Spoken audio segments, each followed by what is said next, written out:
اسی طرح ایک مسلمان عورت کو یہ بھی سمجھانا ضروری ہے کہ حیا ایک عورت کا زیور ہے، حیا نہیں ہے۔ اللہ کے نبی صلی اللہ علیہ وسلم نے فرمایا ان مما ادرک الناس من کلام النبوۃ الاولى،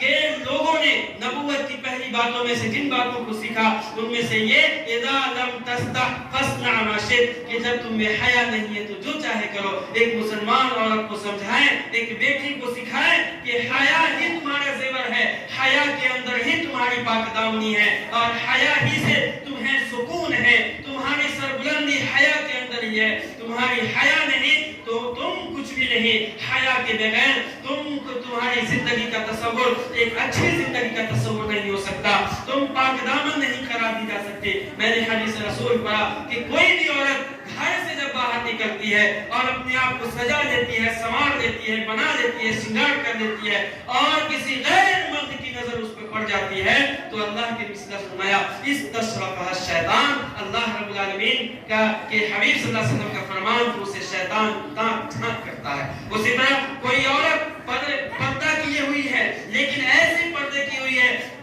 کہ جسم کے سارے ابہار نظر آ رہے ہیں، اور ساتھ ہی ایسے عطر کو استعمال کرتی ہے، خوشبو کو استعمال کرتی ہے کہ ہر آنے جانے والوں کی نظر اس پہ پڑ جائے، تو ایسی عورت بھی وہ ان عورتوں میں سے ہے جن کے اوپر شیطان جھانکتا ہے، تانکتا ہے، اور شیطان کی نظر اس پہ پڑتی ہے اور وہ شیطان کے چنگل میں گرفتار ہوتا ہے۔ آج موبائل ہے، موبائل عورتی بیٹیوں کو ضرورت ہے، لیکن وہ موبائل دیں کہ جب ان سے ضرورت ہو، یعنی بات کریں، جیسے کیا شوہر اپنی بیوی سے بات کر سکتی ہے، بیٹا اپنی ماں سے، اور بھائی اپنے بہن سے، لیکن اس کے علاوہ اگر موبائل ان کے ہاتھ میں دیے ہوئے ہیں تو ان کے موبائل پر مکمل کڑی نگرانی رکھیں کہ کس سے بات کرتی ہے، کہاں بات کرتی ہے، اس کی ایکٹیویٹی کیا ہے، وہ کیا کر رہی ہے راتوں میں، آخر سو رہی ہے یا لائیو آ کر کے اپنے آپ کو بڑھانا پیش کر رہی ہے۔ ان تمام چیزوں پر ایک باپ کی ذمہ داری ہے، ایک بھائی کی ذمہ داری ہے کہ ان چیزوں پر وہ نظر رکھے۔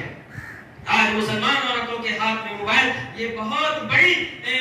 بڑی چیز ہے جس کے ذریعے یا تو نقصان بھی بہت زیادہ ہے یا پھر فائدے بھی بہت زیادہ ہیں۔ فائدے یہ کہ ایک آدمی بہت دور ہے، آپ ان سے بات چیت کر کے حال چال دریافت کر لیتے ہیں، لیکن نقصان یہ ہے کہ ان کے ذریعے اپنے آپ کو پیش کرنا، اپنے شرنگار کو ظاہر کرنا، اپنی زینت کو ظاہر کرنا، اور غیر مردوں سے تعلقات قائم کرنا، اور اسی طرح لایعنی گفتگو میں اپنے آپ کو ملوث رکھنا، اپنے آپ کو